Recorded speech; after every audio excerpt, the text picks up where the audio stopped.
नमस्कार फ्रेंड, मी स्वरा बांदेकर्स किचनमध्ये आज आपण पायनॅपल फ्लेवर केक करणार आहोत.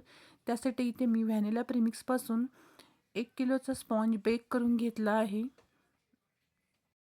आता हा स्पॉन्ज मी 4 लेअरमध्ये कट करून घेणार आहे आणि स्पॉन्ज कट करताना तो पूर्णपणे थंड झाल्यानंतरच कट करायचा, म्हणजे व्यवस्थित लेअर्स कट होतात.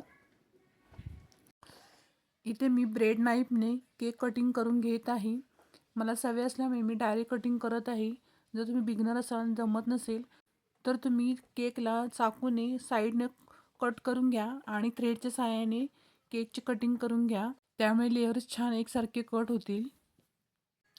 इथं मी टिश्यू पेपर ठेवून घेतला आहे. टिश्यू पेपर ह्यासाठी की जेव्हा आपण केक करण्यासाठी जेव्हा बेस ठेवतो आणि तो बेस जेव्हा डायरेक्ट आपण टर्न टेबलवर ठेवतो तर तो जेव्हा आपण टर्न टेबल फिरवतो तेव्हा सरकण्याची शक्यता असते किंवा आपल्याला नीट आयसिंग करता येत नाही. त्यासाठी इथे मी टिश्यू पेपरवर थोडं पाणी टाकून घेतलं आहे आणि त्यावर मी बेस ठेवून घेतला आहे, जेणेकरून तो हलणार नाही. तुम्ही कापड देखील ठेवू शकता. आता इथे मी बेसवर क्रीम लावून घेतली आहे. त्यावर मी एक लेअर ठेवून घेतली आहे. आता आपण तो सोक करून घेऊ. सोक इथं मी साध्या पाण्यानेच करून घेत आहे. तुम्हाला हवं असेल तर तुम्ही शुगर सिरपने देखील करू शकता. इथे मी लेअर व्यवस्थित सगळीकडून सोक करून घेतले आहे. ओव्हर सोक देखील करायचं नाही.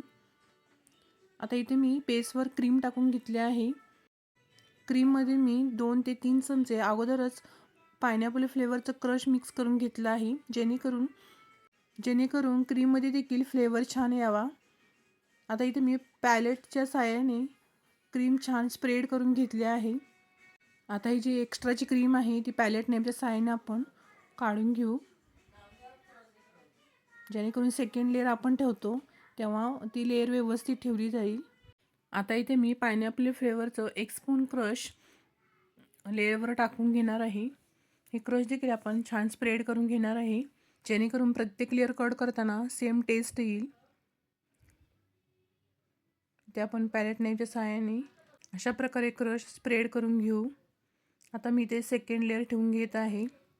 सेकंड लेअर ठेवून घेतल्यानंतर जी साईडला क्रीम आहे ती देखील आपण पॅलेट नाईफच्या सहाय्याने व्यवस्थित करून घेऊ, जेणेकरून लेअर एकमेकावर एकसारख्या राहतील. आता इथे मी सगळ्या लेअर ठेवून घेतल्या आहेत. ज्या प्रकारे मी पहिल्या स्टेपमध्ये दाखवलं की बेसनंतर वॉटर सोक केलं, त्यानंतर क्रश मिक्स केलेली क्रीम लावून घेतली आणि मी सेकंड लेअर ठेवून घेतली, तशाच प्रकारे 4ही लेअर मी ठेवून घेतल्या आहेत. त्यानंतर मी सर्व केक क्रमकोट करून घेतला आहे. तुम्ही व्हिडिओत पाहिल्याप्रमाणे मी केकच्या साईडने देखील क्रीम लावून घेतली आहे आणि वरती देखील जास्त क्रीम लावून घेतली आहे, जेणेकरून आपलं फायनल आयसिंग छान होईल. इथे मी पॅलेट नाईफच्या सहाय्याने क्रीम व्यवस्थित स्प्रेड करून घेतली आहे. इथे माझा व्हिडिओ थोडा पॉज झाला होता, त्यामुळे केकला जेव्हा मी पिंक कलर करत होते तो व्हिडिओ माझ्याकडून स्किप झाला. पण हा कलर मी कसा केला तर क्रीममध्ये मी थोडासा पिंक कलर ॲड केला, लाईट पिंक कलर, आणि तो मी केकच्या साईडने आणि वर लावून घेतला. आता इथे मी स्क्रॅपरच्या सहाय्याने केकच्या कडेने छान प्लेन करून घेत आहे. आता जी केकच्या वरती कडेने जी क्रीम राहिली असते ती पॅलेट नाईफच्या सहाय्याने आपण छान क्लीन करून घ्यायची आहे. ज्या वेळेला आपण पॅलेट नेमने ही क्रीम स्प्रेड करतो त्या प्रत्येक वेळेला आपण जी पॅलेट नेमला लागलेली क्रीम आहे ती रिमूव्ह करून घ्यायची आहे. आता हा केक खूप दूर जाणार होता, त्यासाठी इथे मी केकच्या मधोमध एक डॉवेल टाकून घेतले आहे, जेणेकरून केक ट्रॅव्हलिंग करताना अजिबात हलणार नाही. आता डॉवेल न दिसण्यासाठी इथे मी क्रीमने ती हाईड केली आहे. आता आपल्याला वेव्ह डिझाईन करायचे आहे, त्यासाठी इथे मी स्क्रॅपरच्या एका टोकाने हळुवारपणे एकदा खाली एकदा वरती अशा प्रकारे पूर्ण केकला छान अशी डिझाईन करून घ्यायची आहे. ही डिझाईन पाण्याच्या लाटासारखी खूप छान प्रकारे दिसते. तुम्ही पाहू शकता किती सुंदर अशी डिझाईन झाली आहे. आपण ही डिझाईन करताना स्क्रॅपरच्या एका टोकाने करत असतो, पण स्क्रॅपर पकडताना ते अगदी हळुवारपणे पकडायचं आहे. जास्त दाब द्यायचा नाही, नाहीतर जास्त क्रीम निघू शकते, जेणेकरून आपल्याला अशी सुंदर अशी डिझाईन करता येईल. आता इथे मी स्प्रिंकल्स टाकून घेतले आहेत. आता इथे मी व्हाईट मोती स्प्रिंकल टाकून घेतले आहेत केकच्या साईडने आणि केकच्या वर देखील मी टाकून घेतले आहेत. आता हा केक आपल्याला एकदम सिंपल असा डिझाईन करायचा आहे. जास्त डिझाईन नाही करायचा.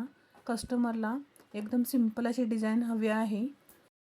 केकवर मी समोरून 3 बटरफ्लाय लावून घेणार आहे.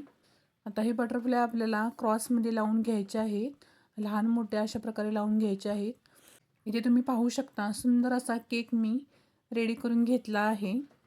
केकवर मी हॅपी बर्थडेचा एक टॅग लावून घेतला आहे. समोरून 3 छान बटरफ्लाय लावले आहेत आणि कडेने 2 गोल्डन बटरफ्लाय लावले आहेत. तुम्ही पाहू शकता एकदम सिंपल आणि ब्युटिफुल असा केक तयार झाला आहे. हा केक जर तुम्हाला आवडला तर मला कमेंटमध्ये नक्की सांगा.